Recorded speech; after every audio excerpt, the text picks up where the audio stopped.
ايه تعبت ولا ايه؟ لا ده احنا لسه مكملين مع بعض، ده احنا عندنا حفلة. اصبر بس.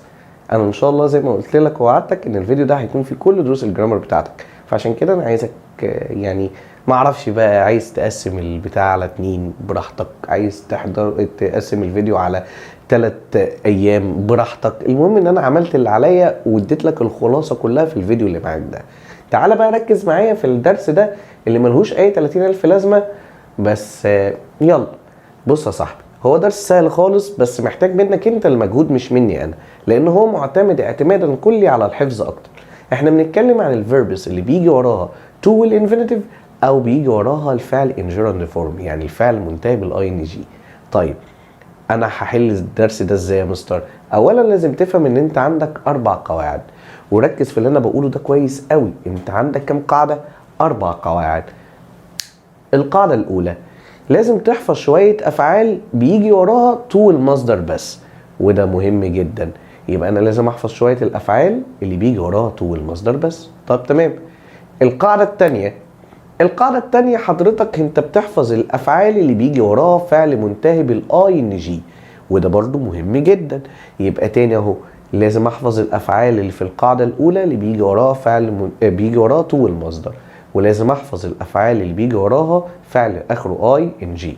طيب القاعده الثالثه، لازم تحفظ الافعال اللي بيجي وراها تو المصدر والفعل اخره اي ان جي الاتنين مع بعض بس من غير فرق في المعنى. يعني في افعال بتقبل ان يجي وراها تو المصدر، وتقبل اللي بيجي وراها فعل اخره اي ان جي وبدون فرق في المعنى. طيب القاعده الرابعه، قال لي بقى المره دي هي نفس القاعده الثالثه بس المره دي بزياده فرق في المعنى. يعني ايه؟ يعني في افعال لما بيجي وراها تو المصدر بيبقى ليها معنى، ولما بيجي وراها فعل اخره اي ان جي بيبقى ليها معنى تاني خالص مختلف عن المعنى الاولاني، ولكن في نفس الكونسبت. طيب ما تيجي نشوف. تعال نشوف وركز معايا في اللي هقوله ده. بص يا صاحبي، صلي على النبي عليه الصلاه والسلام. سمعك اللي ما بتصليش على النبي، صلي على النبي عشان يشفع لك يوم القيامه. احنا بنعمل لاخرتنا يا اخويا مش لدنيتنا. يلا بينا. بص يا صاحبي، الافعال اللي بيجي وراها اي ان جي هي اللي باللون الازرق دي كلها. يعني enjoy يستمتع، avoid يتجنب، deny يرفض او يمنع، finish ينهي، suggest او suggest معناه يقترح، imagine يتخيل، keep يبقى او يظل، recommend يوصي او يزكي، mind يمانع، dislike يكره، include يشمل، practice يمارس، admit يعترف. بص بقى، انا مش هسميهم كده، انا هاخد كل الكلام ده كله كله كله كله كله كله كله، وبدل ما احفظه قوي هاخده بذكاء. يعني بص يا معلم، لو اتفقنا كده هنلاقي ان معظم الحاجات ديت جايه في منع ورفض وحب وكره واعجاب. يعني بص كده، كلمة enjoy يعني يستمتع. هو بعد اذنك يعني، هو حضرتك هتستمتع بحاجة مش حاببها؟ اكيد لا، هتكون حاببها. برضو نفس الكلام كلمة prefer، نفس الكلام كلمة love، كلمة like لازم يجي وراها فعل اخره ان جي، الا لو كان قبلهم would فتبقى would like، يبقى هنا بمعناها تاني يود، يبقى عايز، يبقى في الحالة دي تو المصدر. استنى شوية عليا يا مستر عشان انا بسجل الكلام ده وراك، هتعجبني انت وانت بتسجل الكلام ده ورايا. ركز بقى اكتر عشان ندوس اسرع. تاني اهو، يبقى جميع تلك الافعال اللي بتعتمد على التخيل وبتعتمد على الرفض او الكره بشكل عام. يعني كلمة ديناي هنا اللي بمعنى يرفض، هو مش رفض اللي هو انا باخد قرار، لا ده منع تام، لا يا عم ما تقربليش، ده معنى الجملة. يبقى انا هنا افعال بداية ونهاية، حب كره اعجاب، تاني افعال بداية ونهاية، حب كره اعجاب، تمام، ده على طول ياخد فعل منتهي بالاي ان جي. يعني جميع تلك الافعال بيجي وراها فعل ان جيرند فورم، يعني فعل في المصدر منتهي بالاي ان جي. صعبه؟ مش صعبه، دونها وهتلاقيها برضو موجوده عندك في المذكره. ادي الجزء الاولاني. الجزء الثاني الافعال اللي بيجي وراها تو المصدر. وهنا لازم اقول لك اغنيه ملعون ابوك يا عوزه. راح شيبه جه احمد خالد. تعالى يا معلم بص كده الافعال اللي بيجي وراها تو المصدر. want طيب يريد، decide يقرر، invite يدعو، agree يوافق، ask يسأل أو يطلب، encourage يشجع، need يحتاج، intend يعزم أو ينوي، allow يسمح، choose يختار، expect ما عدا يتوقع، tell يخبر، fail يفشل، plan يخطط، promise يعد. المفروض انك تحفظها، بس انا هقول لك كلمه. مش احنا هنا قلنا افعال حب بدايه ونهايه، حب كره اعجاب، بتاخد الكلام ده. تعالى هنا مع تخيل يعني. تعالى هنا بقى، هنا انا مش هقول كده، انا هقولها ملعون ابوكي يا عوزه. ملعون ابوكي ايه يا عوزه، لان كل حاجه ديت انا محتاجها. اصلك انت want يريد يعني محتاج يعني عايز، decide يقرر يعني بتفكر يعني عايز، invite يدعو انت بتدعو شخص الحاجه يعني عايز. نفس الكلام لو جيت قلت لك انا موافق على حاجه يعني انا محتاجها. نفس الكلام لو جيت قلت لك انا بطلب حاجه يبقى انا محتاجها. يبقى كل الموضوع انا عايز. برضو ما تسلمش بكلامي، يعني مش شرط تكون الافعال دي، يعني لازم تكون بتذاكر ولازم تكون حافظ، بس بعد اذنك احفظ بذكاء. يعني جمع مجموعة افعال ليها نفس المعنى، ليها نفس الغرض، بنستخدمها لنفس الغرض. يبقى انا ممكن استخدم الافعال اللي بنفس الغرض دي واعتبرها بيجي وراها تو المصدر واخلص. طيب النوع الثالث او القاعدة الثالثة، افعال بيجي وراها تو المصدر وافعال بيجي وراها verb plus ing without يعني بدون any changes، بدون اي تغيير في المعنى. يعني ايه الكلام ده؟ شايف كلمه begin وشايف كلمه start وكلمه continue وhate وprefer، دول verbs. begin يعني يبدا، start يعني يبدا، continue يعني يستمر، hate يعني يكره، prefer يعني يفضل. وخد بالك من كلمه prefer اللي بمعنى يفضل ديت، هيجوا كلهم مع بعض كده. المجموعه دي بيجي وراها فعل منتهي بالاي ان جي او يجي وراها تو المصدر ومفيش فرق في المعنى. طيب القاعده الرابعه بتقول لك ان انا عندي مجموعه من الافعال يا حماده لما بيجي وراها تو المصدر بيبقى ليها معنى، ولما بيجي وراها فعل اخره اي ان جي بيبقى ليها معنى تاني خالص. زي remember يتذكر، زي forget ينسى، زي stop يتوقف. وهنا بقى اسمح لي اقول لك يا حماده ان احنا داخلين على ايام سودا. يا مستر قنبله التفاؤل اللي انت فيها دي، لا انا عايزك تفهم بقى شويه، عشان انا عارف ان عقلك الصغير الخلبوس ده هيفهم الموضوع ده صعب شويه. ريمبر يعني يتذكر. حلو، انا خدت بعضي وجاي اخرج، ماما قالت لي احمد وانت بتلبس كده وانا بلبس، قالت لي يا احمد خد الزباله معاك. نزلت الشارع ومشيت، وانا في الشارع افتكرت ان امي قالت لي ارمي الزباله. سؤال، انا رميتها؟ لا. يبقى انا هنا افتكرت فعل انا ما عملتهوش، كان المفروض ان انا اعمله، فعل ما عملتهوش، يبقى تو المصدر. يتذكر ان يفعل، يتذكر ان ايه؟ يفعل. remember تو المصدر. طيب خدت بعضي ونزلت ومشيت في الشارع، خدت الزباله معايا ورميتها وركبت المواصلات ومشيت. نسيت. ايه ده؟ لا صح، انا رميت الزباله. ايه ده يا باشا انت افتكرت ايه؟ ها من شويه لسه حاصل من الفعل من شويه، والله العظيم انت افتكرت انك انت عملت الفعل، صح كده؟ صح؟ قول لي ان انت صح بالله عليك، قول لي. ايوه بالظبط كده، انت افتكرت انك انت عملت الفعل، يبقى ريمبر والفعل اخره اي ان جي. انت مش محتاجني، انا محتاج بس اشرح لك الفروقات في المعنى واشرحها لك بالمواقف، وانت عليك الحفظ يا معلم. البس. طب بص اللي بعده، انا عندي forget بمعنى ينسى. forget بمعنى ينسى، برضو تو المصدر. ها هيبقى معناها ايه؟ انا نسيت ان افعل الفعل. طب forget والفعل اخره ing، انا ايه؟ انا يا معلم كده الحمد لله وفضل الله ولا اله الا الله نسيت ان عملت الفعل اصلا. عارف زي ايه؟ عامله زي ايه؟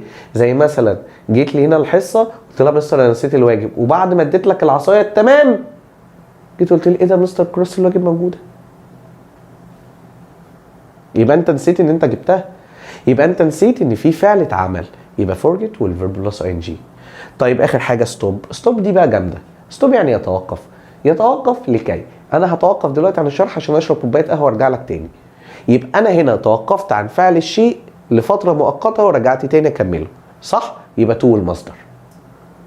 طيب بقالي فتره كنت بدخن لحد ما تعبت واديك باين من صوتي وانا بنصحك اهو من دلوقتي ان انت ما تعملش العمل ديت، وانا كمان بطلتها، فانت بالله عليك كمان بطلها.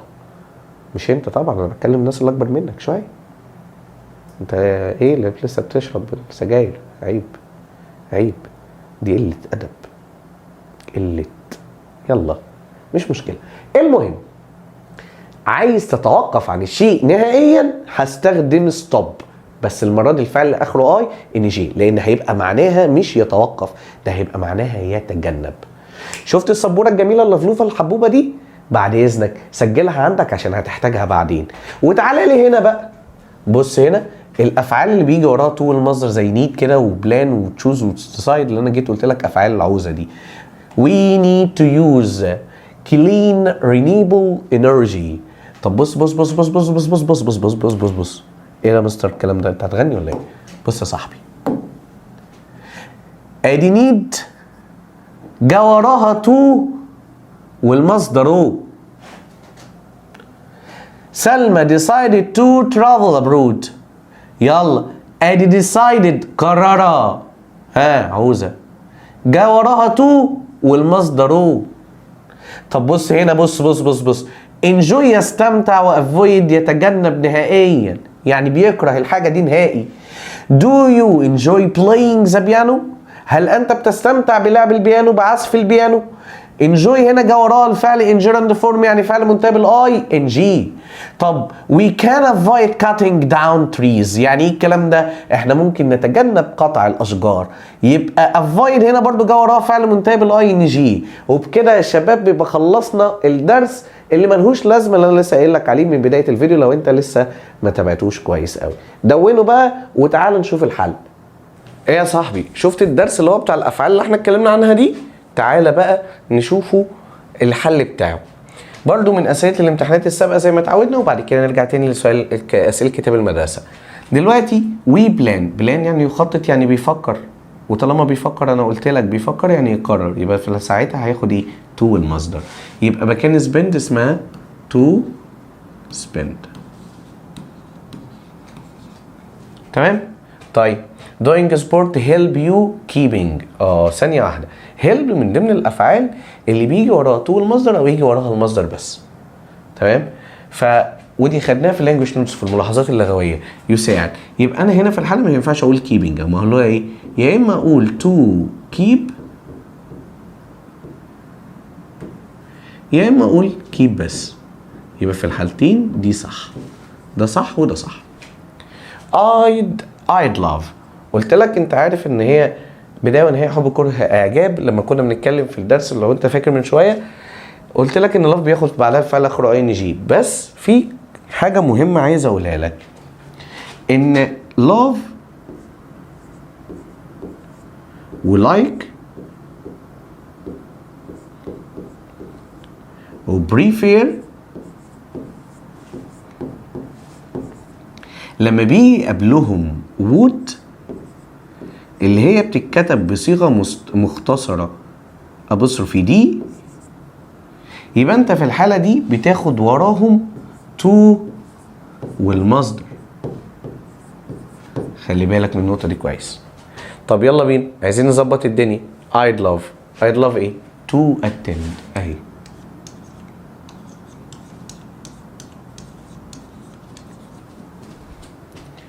I can't imagine تخيل، يبقى فعل اخره اي ان جي. تخيل فعل اخره اي ان جي. تمام؟ يلا بينا. يبقى انا هنا في الحالة دي to love هتبقى to leave سوري هتبقى leaving.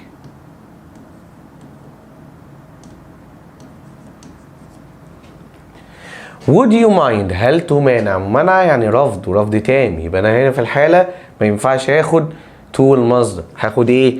هاخد الفعل اخره اي ان جي. يبقى mind من ضمن الافعال اللي بيجي وراها verb plus ing. giving. You should stop waste your time and work hard. stop كانت حالة مختلفة. لما بيجي وراها to المصدر معناه يتوقف لكي يفعل الشيء ده ويرجع يكمله تاني او هيتوقف لفترة. انما لو جه وراها فعل اخره ing يبقى بمعنى يتجنب. طب waste your time تضيع وقتك. waste يعني يضيع ويور تايم يعني وقتك and work hard واشتغل بجد. سؤالي بعد اذنك هنا لما اجي اقول لك waste your time ضيع وقتك، هو ينفع تتوقف عن تضييع الوقت وتكمله تاني؟ لا، هو لازم تتجنبه. يبقى هنا في الحاله دي ما ينفعش اخد ستوب تو المصدر، انما ياخد ايه؟ ستوب والفعل اخره اي ان جي، فتبقى بدل ويست ويستنج. طيب I want انا اريد يعني عايز. فاكر لما كنت بتكلم عن العوزه ان انا عايز الحاجه يبقى لازم تو المصدر، يبقى تو سي. نفس الكلام مع كلمه نيد، نفس الكلام مع بلان. تمام، لان انا بفكر في حاجه انا عايزها. she decided يعني يقرر يعني بيفكر، وطالما بيفكر يبقى بيفكر في حاجه عايزها، هو قرر. تمام، يعني بيفكر. يبقى في الحاله دي طالما عايز يبقى تو المصدر، ما ينفعش الاي ان جي، يبقى تو باي. I finished study 2 years ago. طيب مبدئيا finished يعني نهاية، ينتهي، يبقى يجي وراه فعل اخره ان جي، يبقى المفروض بدل كلمة study تبقى studying. I hope انا بأمل يعني انا عايز، وطالما انا بأمل يعني انا عايز يبقى يجي وراها to المصدر، يبقى to see. Do you enjoy يستمتع. بداية ونهاية حب كره اعجاب، بداية ونهاية حب كره اعجاب، بداية ونهاية حب كره اعجاب. يخليني وتخيل طبعا يخليني اختار فعل اخره اي ان جي. طب انجوي هنا يستمتع، اكيد بتستمتع بحاجة بتحبها، يبقى انت هنا مش بلاي، هنا playing. تعال نشوف اللي بعد كده.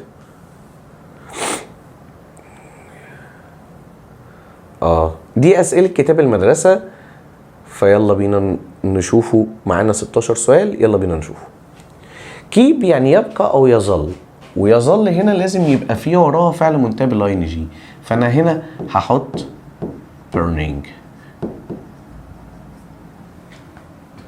طيب we need use محتاج يعني عايز، يبقى to المصدر، يبقى اسمها to use. the government الحكومة plans بتخطط، يبقى بتخطط يعني عايزة، يبقى to plant to المصدر. you can choose انت بتختار يعني عايز، يبقى to recycle to المصدر. لاحظ ان الدرس ده تافه جدا وسهل خالص. we can avoid يعني يتجنب، يعني رافض تام، يعني مش عايز. يبقى هنا في الحالة ديت يبقى هقول ايه؟ cutting. avoid برضو من ضمن الحاجات اللي بيجي وراها اي ان جي، اللي هي بتساوي كلمة stop والفعل اخره ان جي، يبقى cutting.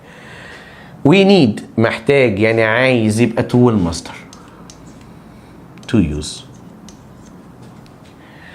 we must avoid لسه حالين زيها، avoid يعني يتجنب، يبقى انا بيتجنب دي بيجي وراها فعل اخره اي ان جي، يبقى المفروض ما يبقاش pollute، تبقى polluting.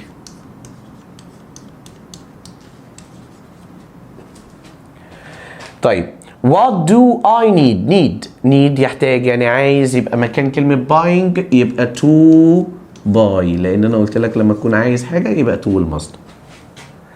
that bird keeps زي ما قلت لك من فوق، كملنا هنا keep من ضمن الافعال اللي بيجي وراها فعل اخره اي ان جي، يبقى keep making.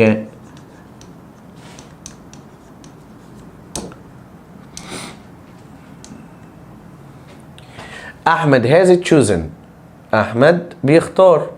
طب هيختار يعني بيفكر يعني عايز، يبقى في الحالة ديت to المصدر يبقى to study. You should avoid، انت يجب ان تتجنب. avoid برضو من ضمن الافعال اللي بيجي وراها verb plus ing، ما ينفعش to المصدر، يبقى انا هنا في الحالة دي اقول sitting.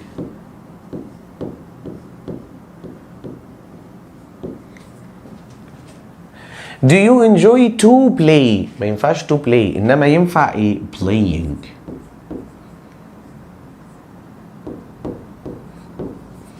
ليه؟ enjoy استمتع، بداية ونهاية حب كره اعجاب، ياخدوا فعل اخره اي ان جي.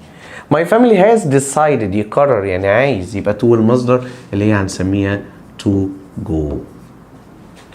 What do we need؟ محتاج يعني عايز، يبقى to do. What should we keep؟ keep من ضمن الافعال اللي احنا قلنا بيجي وراها فعل اخر ان جي، يبقى ما ينفعش to المصدر، يبقى احنا بنستخدم doing. If we keep برضو بيتكرر تاني الفعل معايا، يبقى انا هنا بتكلم برضو على فعل اخره ان جي، لان keep بيجي وراها فعل اخره ان جي، يبقى اسمها building. خلص الدرس معانا الحمد لله، وعايزك تركز كويس قوي في اللي جاي، في الدرس اللي جاي، ونرجع تاني نحل مع بعض. يلا بينا. اجمد يا ريكو، لسه طريق طويل، عندنا دروس بالهبل. بص بقى، لما تكون بتتكلم عن عادة في الماضي، والعادة اللي في الماضي ديت انت بطلت تعملها دلوقتي، اعرف وتأكد 100% ان انت يوم ما هتيجي تعبر عن العادة دي هتكون باستخدام used to. يعني ايه used to؟ used to معناها اعتاد ان، يا خلبوس، اعتاد ايه؟ ان. يعني ايه يا مستر؟ جملة في زمن الماضي، فعل في الماضي، بس used to من ضمن الافعال اللي بيجي وراها to المصدر. يعني بجيب الفاعل الاول، بعدها used to، وبعدها الفعل في المصدر. I used to play basketball، يعني معناها ان انا كنت معتاد ان العب الباسكتبول، بغير كده ما كنتش بعرف اعمل ده. طيب لما اجي احب انفيها، لما تيجي تحب تنفي الجملة ديت، لو اخدت بالك ان الجملة دي كلها في زمن الماضي، يبقى انا هنفيها في الماضي البسيط. يعني هقول I didn't use to play basketball، يعني برضو used to جا وراها فعل في المصدر. تمام؟ اسمع بقى، لما تيجي تستخدمها في السؤال، سواء كان السؤال بهل او بكلمة استفهام، بأداة استفهام، فحضرتك هتستخدم did و used to في المصدر. فالدرس سهل جدا، بس محتاج مننا احنا الخلاصة. وعزيزي الطالب، انا هكتب لك الخلاصة هنا. بص كده، بص الحركة دي، بص يا صاحبي، في الخلاصة الشطارة، انا دايما عندي used to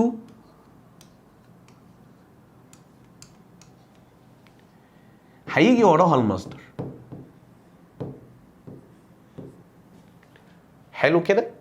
يعني فاعل used to اللي هي معناها اعتاد ان، ويجي وراها المصدر. عايز تنفيها، هنفيها ب didn't use to.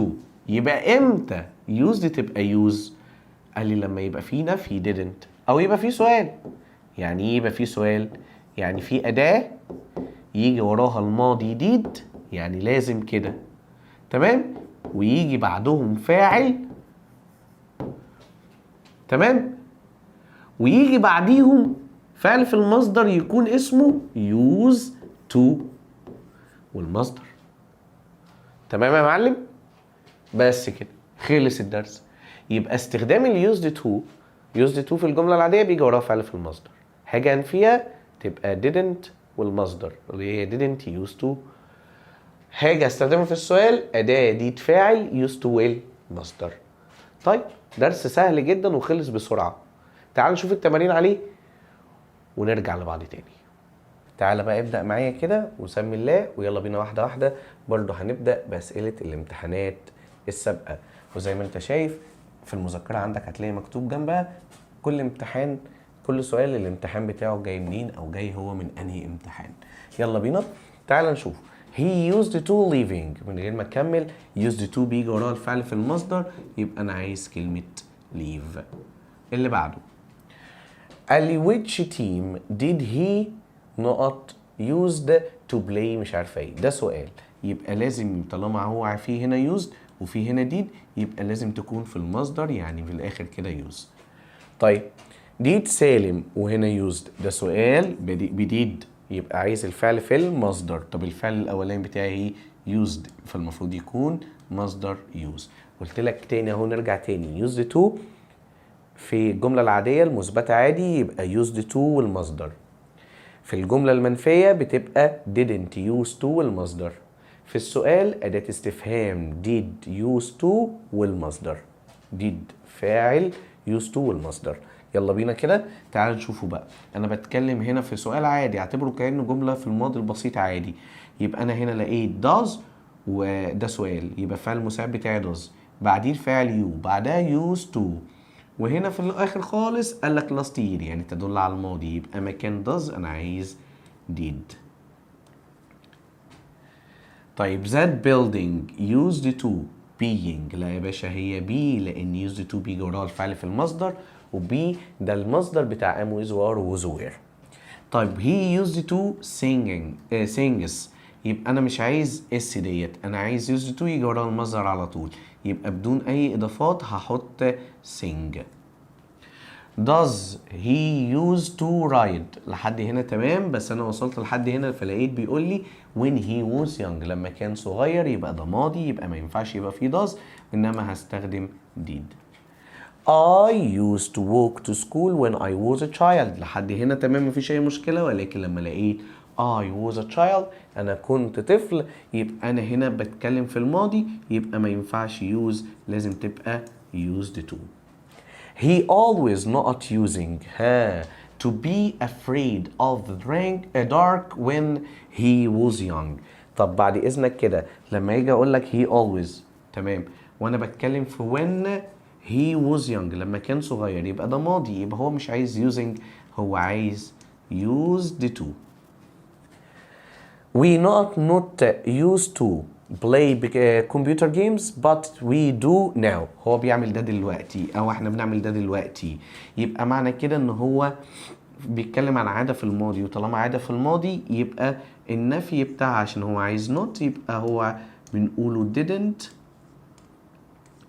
لان نفي الماضي البسيط ب didn't، وبعدها الفعل في المصدر اللي هو used to. He used to be lazy، ركز بقى في السؤالين دول لان السؤالين دول الحقيقة يعني جامدين جدا. He used to be lazy but now he not doesn't. ركز معايا كده في حاجة كده هكتبها على السبورة وظبط معايا التيمبو يعني. بص يا معلم، شايف كلمة but now؟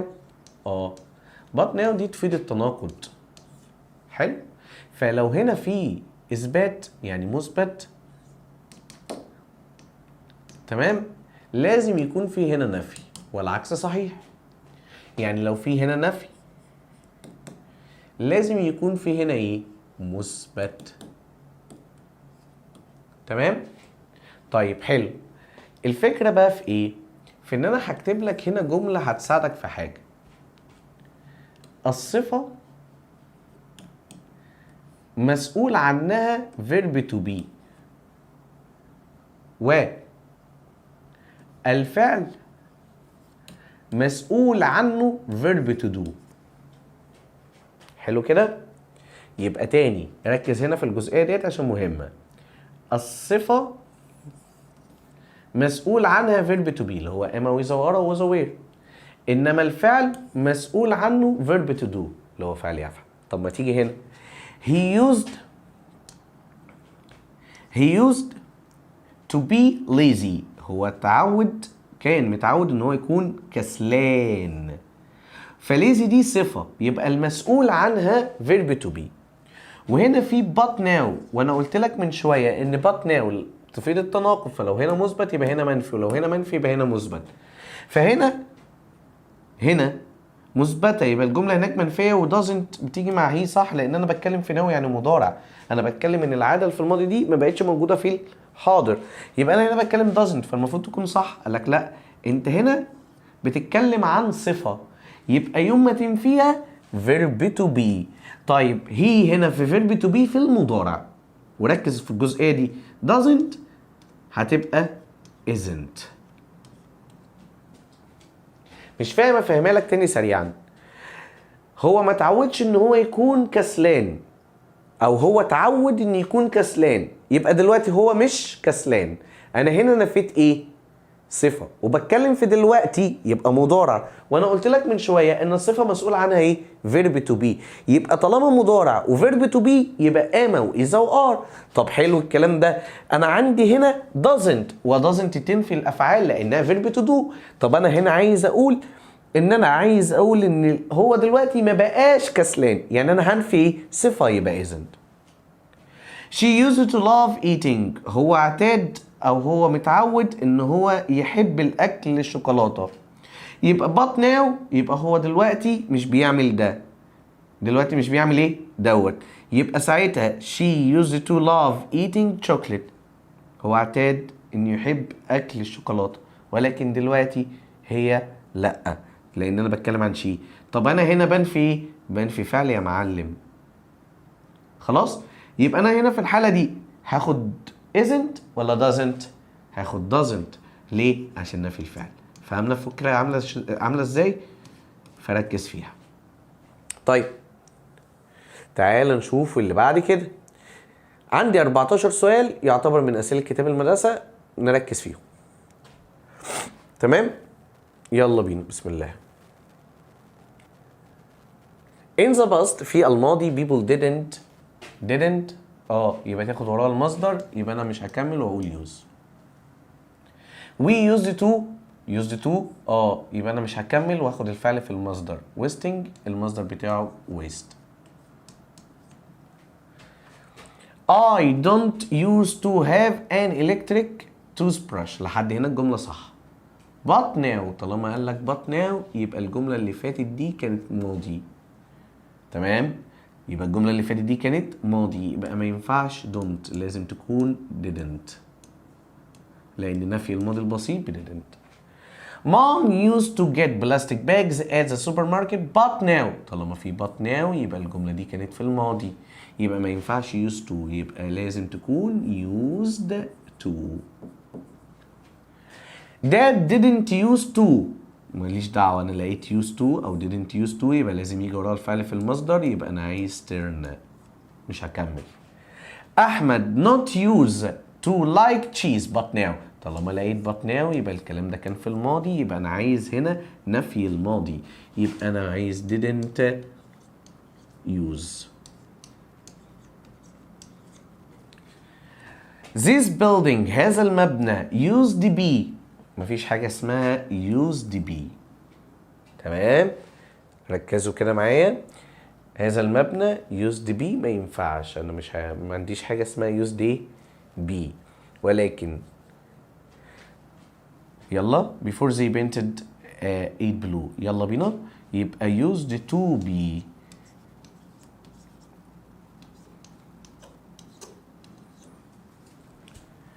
The ancient Egyptians المصريين القدماء used to، من غير ما اكمل دول مصريين قدماء، فيبقى ينفع معاهم يوز مضارع؟ قال لي لا، لان مفيش مصريين قدماء دلوقتي، الفراعنه انتهت خلاص، ما بقتش موجوده. هو اي نعم في ناس متفرعنه، ولكن مصريين قدماء لا، يبقى انا بتكلم عن used ماضي. My grandparents didn't used. didn't بيجي وراه الفعل في المصدر، يبقى انا مش عايز used، انا عايز use. What games did you used؟ برضو ده سؤال في did وبعدها فاعل، يبقى انا عايز الفعل في المصدر، يبقى اسمه use بس. Which food do you like now؟ اي الاطعمه انت بتحبها دلوقتي that you didn't didn't يجي وراها مصدر، يبقى انا عايز used تبقى use. تمام؟ ركز ان احنا دايما بنختار الموضوع سهل في used to. الجرامر، دروس الجرامر بتاعت الترم ده اسهل بكتير من دروس الجرامر بتاعت الترم اللي فات. يلا بينا. What clauses did you used؟ ما ينفعش did، اهو ده سؤال في did وفي فاعل، يبقى انا عايز use to. We used to wasting، used to بيجي وراها الفعل في المصدر، يبقى انا عايز waste. Which park did you used؟ نفس الكلام، which يعني ده سؤال في فعل مساعد did، يبقى لازم الفعل يجي فين؟ في المصدر، يبقى اسمه use. كده احنا خلصنا الدرس ده. تعالوا نشوف الدرس اللي بعده ونكمل حل تاني. والله العظيم استاهل لايك على الموضوع ده. يعني تخيل كده كمان اغير لك الديكور كامل عشان اشرح لك الدرس دوت، فدي حاجة مهمة جدا. بص يا باشا، احنا هنشرح درس مختلف تماما. الدرس ده مهم جدا، وركز معايا في الجملة اللي هقولها لك دي، مهم جدا. وركز كمان مرة في الجملة اللي هقولها لك دي، مهم جدا. هات بقى كوباية الشاي كده وهات مذكرتك كده وتعالى اقعد بقى معايا افهم الدرس ده بمزاج. اولا احنا كنا عارفين ان احنا عندنا ازمنة في اللغة الانجليزية كتيرة جدا. من ضمن الازمنة ديت هم 3 ازمنة. ال3 ازمنة دول مهمين معايا ليه؟ عشان موجودين معايا في المنهج. طب انا عايز اذاكرهم، لازم اذاكرهم بالمعنى، يعني لازم اذاكرهم بالاستخدام. يعني انا عندي 3 ازمنة، هاخد العلاقة الاول ما بين زمنين فيهم. الزمن الاولاني اسمه البريزنت بيرفكت. نقول مع بعض تاني، present perfect. يعني ايه مثلا present perfect؟ بسيطة خالص اهو present perfect. يعني ايه present perfect بقى؟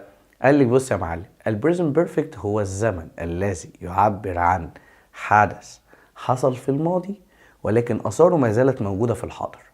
تاني معلش يا مستر، حدث حصل في الماضي ولكن اثاره ما زالت موجودة في الحاضر. يعني الحدث ده انتهى تماما، ولكن اثاره زي فضلت موجودة، اثار الحدث ده. طب ما تديني مثال؟ اقول لك مثال بسيط جدا. انت دلوقتي قاعد بتاكل، فانت خلصت الاكل بتاعك وقمت، الصحون اللي موجودة المتبقية ديت هي الناتج بتاعت الحدث ده، فده الدليل ان الحدث ده حصل في الماضي وانتهى، ولكن الاثر بتاعه اللي هو الاطباق دي مازال موجود. طب يا مستر، اي زمن في الدنيا بعرف عنه كام حاجة؟ بعرف عنه 5 حاجات. ايه هما؟ تكوينه ونفيه استفهام وكلماته الدالة واستخدامه. طب حلو يا مستر، الكلام ده بيتكون من ايه الزمن ده؟ قال لي زمن المضارع التام يتكون من have او has زائد التصريف الثالث للفعل. نقوله كمان مرة، have او has زائد التصريف الثالث للفعل. طيب have هنا بقى يا باشا بيجي مع ايه؟ بتيجي مع I والجمع. انما has هنا بتيجي مع ايه؟ بتيجي مع المفرد بكل انواعه سواء كان اسم او ضمير. طب التصريف الثالث واخدينه قبل كده وعارفينه ان التصريف الثالث ده هو التصريف الثالث من الفعل، البي بي، الباست بارتيسيبل. طيب مستر احمد خالد كان دايما بيقول لك ان have و is اللي هي verb to be يعني و verb to do يعتبر من الافعال المساعده. يبقى انا لما هاجي اذاكر الزمن ده واحب انفيه لازم انفيه بفعل مساعد. طب ما الفعل المساعد موجود عندي اوريدي، بص كده المح بعينيك كده، بيتكون من ايه؟ have والتصريف الثالث. طب have و to has او التصريف الثالث دول have و has يعتبروا المساعد، والتصريف الثالث ده الفعل الاساسي اللي هو بتاع الجمله اصلا. بص يا ابني وركز. يبقى انا اقدر هاخد من have و has هنا ايه؟ النفي والاستفهام، لان have او has هنا اصبحت هي الفعل ايه؟ المساعد. يبقى have او has نفيها هيكون ايه يا اولاد؟ هيكون بنوت، haven't، hasn't والتصريف الثالث. حلو. طب يا مستر اديني جملة، تعالى ادي لك جملة. They have swept the floor. تاني they have swept the floor. هنا الفعل بتاعي they، الفاعل بتاعي السبجكت العمل بتاعي they، خد have لانها جمع وحطينا التصريف الثالث من فعل sweep يكنس، بقت swept، واكيد هتكنس ايه؟ هتكنس الارض، يبقى زي فلور. حلو كده. حبيت انفي الجمله ديت، تعالى ننفيها. هيبقى زي بدل have تبقى haven't، تاني بدل have تبقى haven't. بص كويس وركز معايا، جامدين احنا كده بنطلع حاجات من الهوا. بص اهو اتغيرت فجاه، بسم الله ما شاء الله. يعني لا سحر ولا شعوذه عشان تعرف بس ان انا ساحر اللغه الانجليزيه ولا حاجه. المهم have بقت haven't وبعدها التصريف الثالث اللي هو swept. كده في مشكله يا معلم؟ لا مفيش مشكله يا مستر. طيب انا من شويه لسه قايل لك ان اي زمن في الدنيا بنعرف عنه كام حاجه؟ 5 حاجات. ايه هما؟ تكوينه ونفيه استفهامه وكلماته الداله واستخدامه. عرفنا التكوين وعرفنا النفي وعرفنا كمان الاستخدام. تعال نشوف الاستفهام. يقصد بالاستفهام هو تكوين السؤال. عندي نوعين من الأسئلة، سؤال بأداة استفهام وسؤال تاني بمعنى هل. طب السؤال اللي بأداة الاستفهام اللي هيبدأ بأداة استفهام، والسؤال اللي بمعنى هل هيبدأ بالفعل ايه؟ المساعد. طب السؤال اللي بأداة الاستفهام هيتكون من ايه؟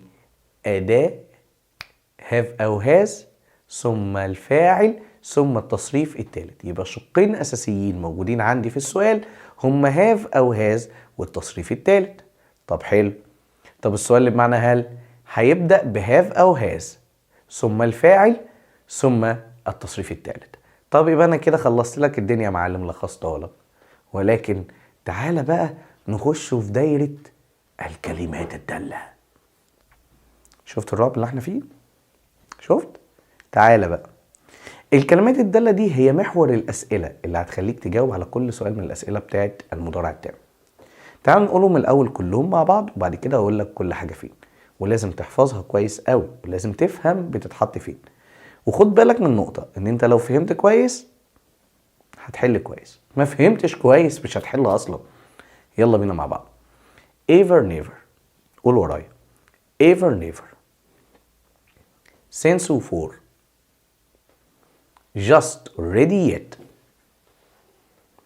تاني ever never، since before، just ready yet. دول الكلمات الدالة بتوعنا. طب ما يلا بينا مستر، انت مستني ايه؟ تعالى الاول نمسكهم واحدة واحدة بالترتيب زي ما انا جيت قلتهم لك كده. ever whenever. ever whenever الاتنين معناهم ابدا، بس واحدة بتيجي في السؤال والتانية بتيجي في الجملة المثبتة. انا اللي بتيجي في السؤال يا مستر بص كده، ever بتيجي في السؤال. طب whenever بتيجي في الجملة المثبتة. طب بعد اذن سيادتك يا مستر بيجوا فين؟ بيجوا قبل التصريف الثالث للفعل. في مشكلة؟ لا الحمد لله مفيش مشاكل. ولكن ever اوقات بتيجي في الجملة المنفية. طب ما تيجي تدينا امثلة. بص كده، تعال نشوف السؤال ده. يقول لك have you not seen منى؟ have you not seen منى؟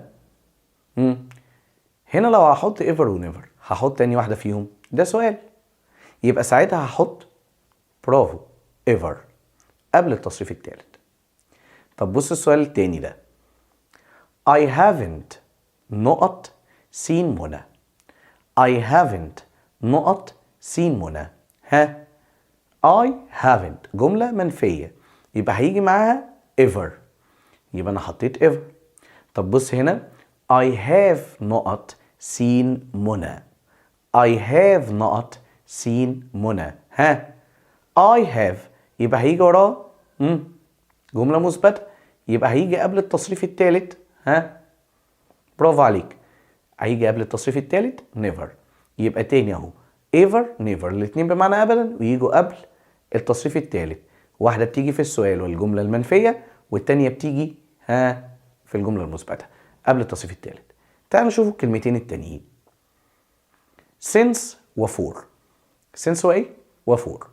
طيب since وفور الاتنين معناهم منذ، ولكن since بيجي وراها تاريخ وفور بيجي وراها مدة. تعالى يا باشا كده، مكانهم هما الاتنين فين؟ آخر الجملة. الاتنين مكانهم آخر الجملة. تعالى شوفوا الأول since. لما اجي عشان اميز ما بين since وفور لازم اعرف ايه هو التاريخ وايه هو المدة، فانا هكشف عنهم كلهم بكلمة لمدة. لو تمت المعنى يعني المعنى بتاعها مظبوط تبقى فور، لو مش تمت المعنى يعني المعنى بتاعها مش مظبوط تبقى since. طب ما تديني مثال يا مستر؟ تعالى اقول لك يا حبيبي. فور هيجي وراها مدة، فانا هاجي اقول لك دلوقتي 3 years 100 years 3 سنوات و100 سنة. قول كده لمدة 3 سنوات. ها؟ نفعت؟ نفعت، يبقى هنا فور. طب لو جيت قلت لك لمدة 100 سنة نفعت؟ نفعت، يبقى هنا فور. لكن لو جيت قلت لك 2003 2020 2003 2020. ها تعالى كده قول لمدة 2003 نفعت؟ لا، يبقى في الحالة دي هاخد سنس. طيب 2020 نفعت؟ تاخد سنس. طيب لو جيت قلت لك جملة زي كلمة زي كلمة last May، شهر مايو اللي فات، شهر مايو اللي فات هنا تاخد ايه؟ سنس ولا فور؟ قول كده لمدة شهر مايو اللي فات تنفع؟ يبقى تاخد سنس. طب لو جيت قلت لك 5 شهور 5 months، ها جرب لمدة 5 شهور نفعت؟ تاخد 4. برافو.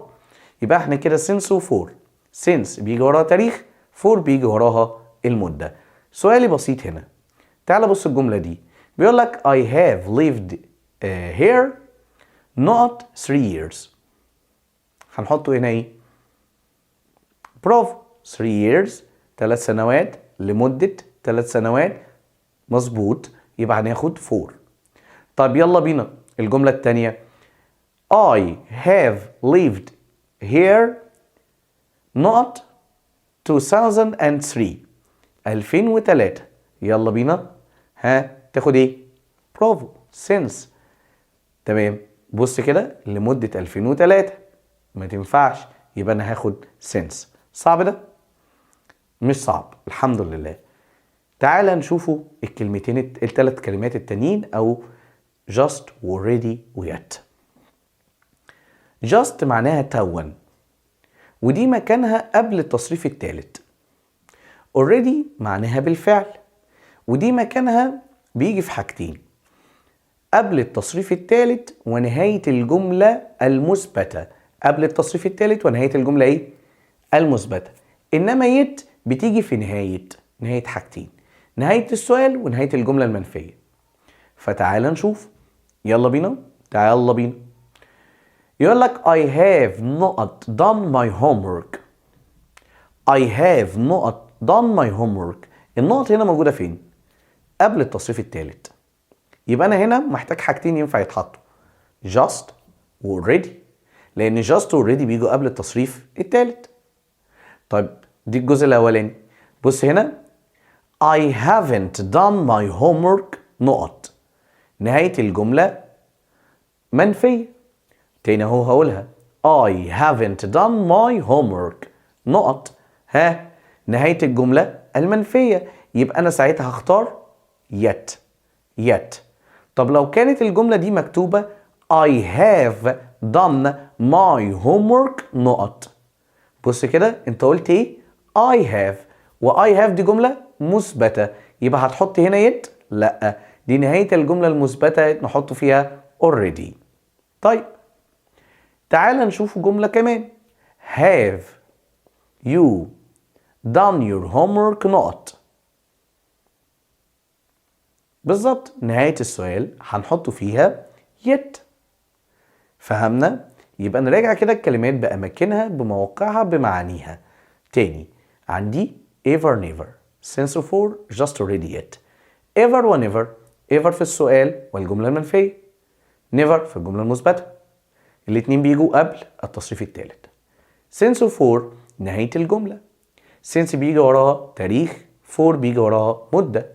just already yet، just بتيجي قبل التصريف الثالث، already بتيجي قبل التصريف الثالث ونهاية الجملة المثبتة. طب ويت نهاية السؤال ونهاية الجملة المنفية. كده انت خلصت كل حاجة ليها علاقة بالبريزنت بيرفكت، ولكن انا عندي ليك زمن تاني. اركن بقى الزمن ده على جنب كده وافتح كده شوف علاقة الزمن التاني، the present perfect continuous. تاني the present perfect continuous، زمن المضارع التام المستمر. ايه الفرق ما بينه وما بين المضارع التام العادي؟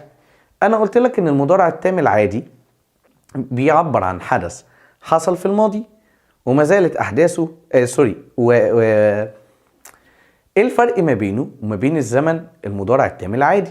انا قلت لك ان المضارع التام العادي بيعبر عن حدث حصل في الماضي ولكن اثاره ما زالت موجوده فين؟ في الحاضر. طيب المضارع التام المستمر حدث بدأ في الماضي ومستمر حتى الآن وربما يستمر في المستقبل. مش عارف هينتهي امتى، هو بدأ من شوية او بدأ من الماضي. تمام، في دبانة غلسة. بدأ من الماضي وما زال موجود حتى الآن وهيستمر لفترة مين؟ في الحاضر. حلو يا مستر الكلام ده. ولكن يتكون من ايه؟ زي اي عادة فعل مستمر، زمن مستمر، لازم يتواجد فيه الفيرب تو بي والفيرب بلس اي ان جي، يعني الفيرب تو بي والجيران.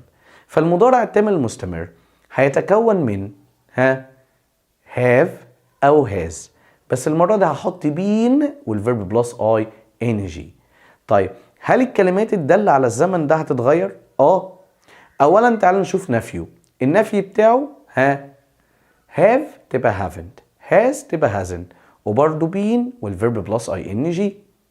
طيب يا مستر الكلمات الدالة هل تتغير؟ ايوه، هتتحول لكلمات تدل على الاستمرار، زي مثلا كلمة still مازال، زي كلمة all زائد مدة اللي هي طول المدة دي، او كلمة for المدة now. لما تلاقي حاجة من دول المضارع التام المستمر اولى بيها. خلص الزمن على كده. دي العلاقة اللي ما بين المضارع التام والمضارع التام المستمر. تعالوا نروح نشوف الحل ونرجع لبعض تاني. يلا بينا بقى يا صاحبي نبدأ نحل كده على طول على الدرس دوت. وزي ما انا فهمتك ان الدرس ده سهل جدا لانه معتمد اعتمادا كلي على الكلمات الدالة عشان تعرف تحل على البريزنت بيرفكت. يلا بينا، بسم الله الرحمن الرحيم.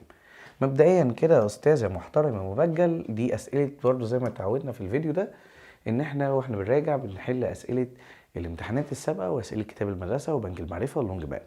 تعال نشوف الاول السؤال الاولاني بيقول ايه. السؤال ده زي ما انت شايف من القاهره 2022 يعني السنه اللي فاتت. يلا بينا. بيقول لك I had lived in Cairo since 2005. ماليش دعوه، انا ماليش دعوه باي حاجه.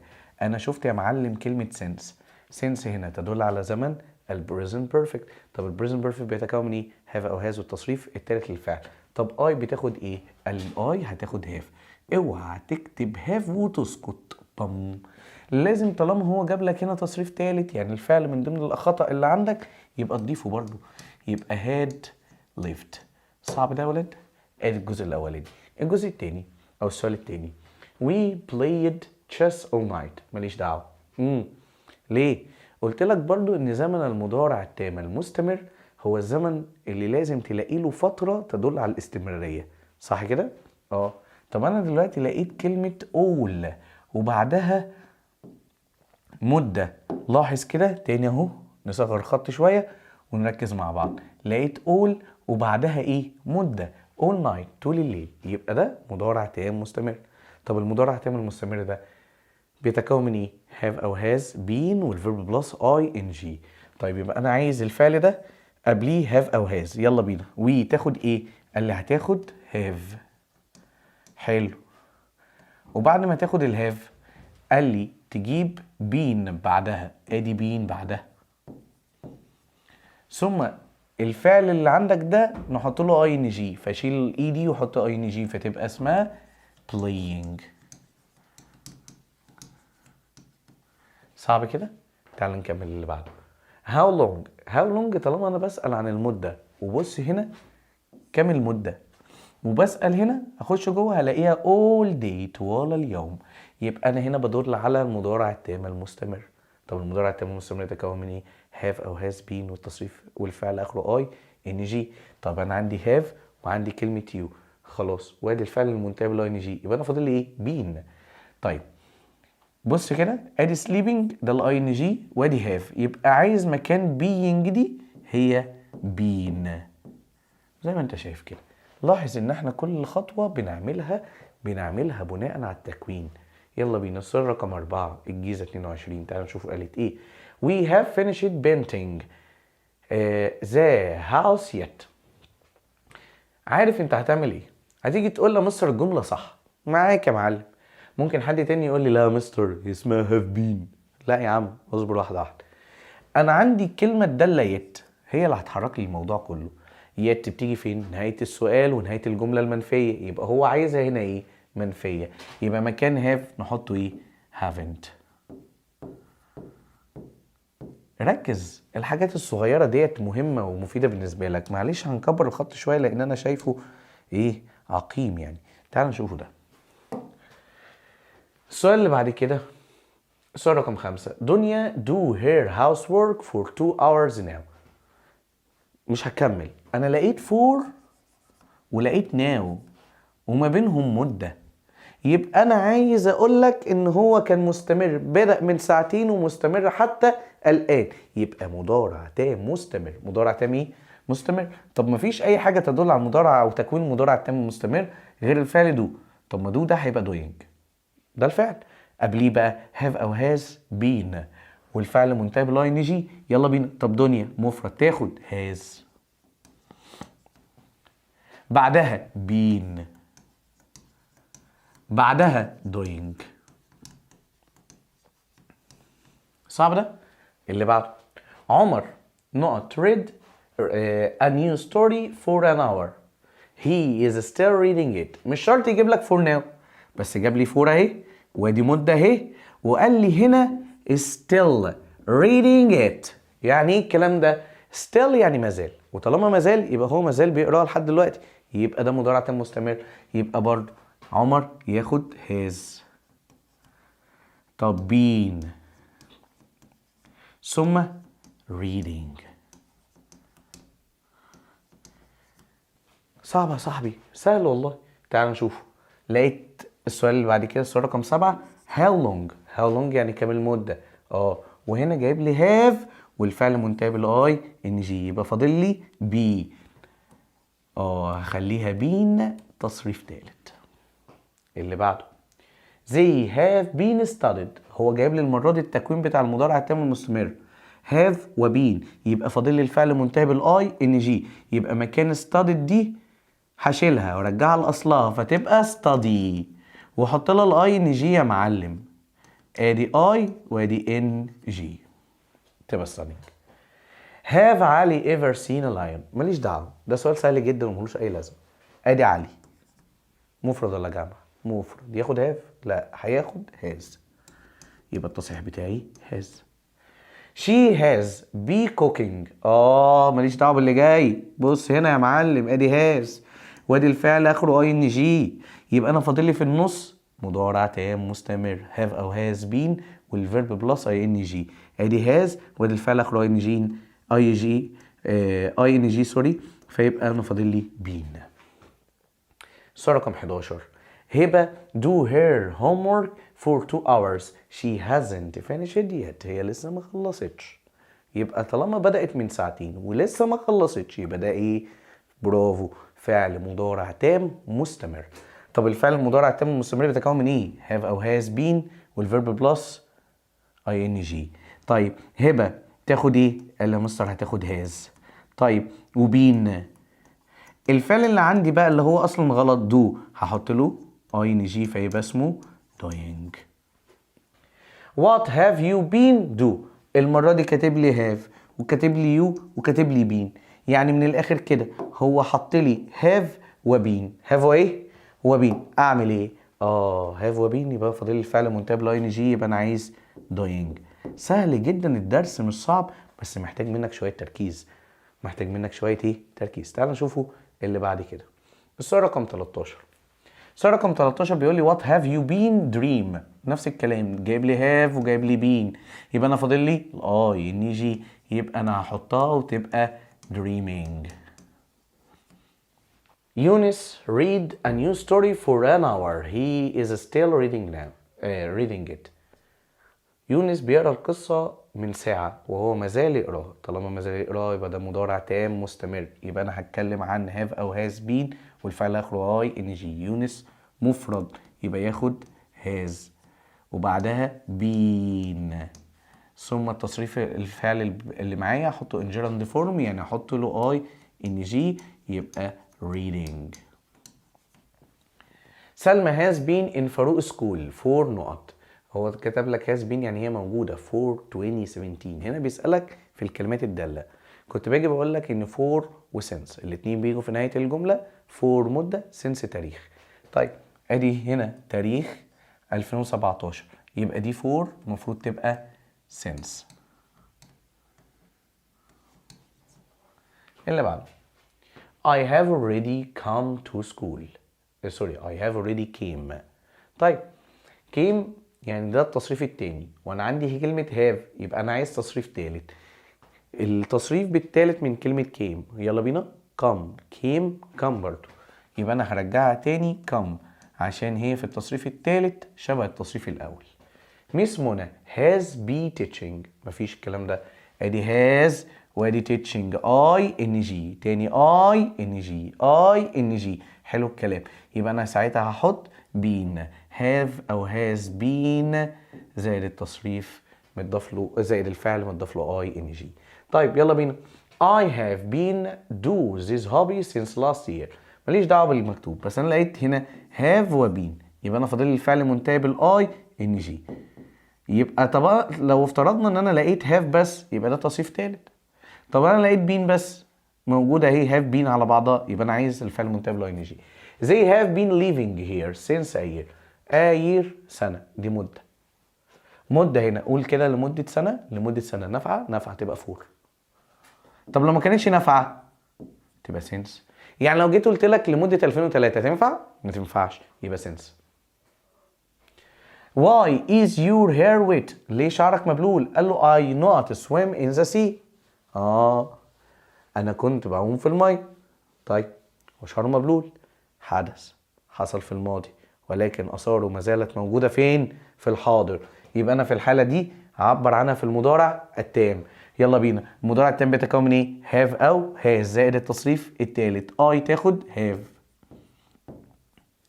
والتصريف التالت من swim swam.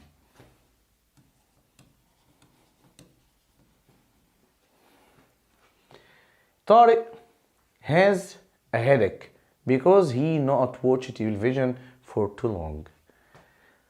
بص يا معلم، هو دلوقتي عنده ايه؟ عنده صداع دلوقتي حالا. ليه؟ لانه اتفرج على التلفزيون لمدة طويلة.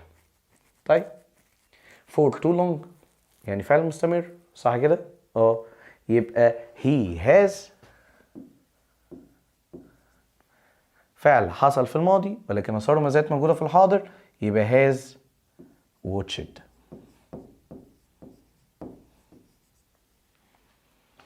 لان هنا مفيش حاجة تدل على الاستمرارية. has she ever has و ever been to Aswan to Aswan. طيب ما طالما في has يبقى في تصريف تالت يبقى been. have you ever using طالما في have يبقى في تصريف تالت يبقى ما ينفعش using تبقى used. I have done my homework yet من الكلمات الدالة. yet من الكلمات الدالة تأتي نهاية السؤال ونهاية الجملة المنفية. طب دي جملة مثبتة يبقى ما ينفعش، يبقى أنا عايزها haven't. We wait here for 2 hours. احنا مستنيين هنا منذ ساعتين. شايف علامة التعجب دي؟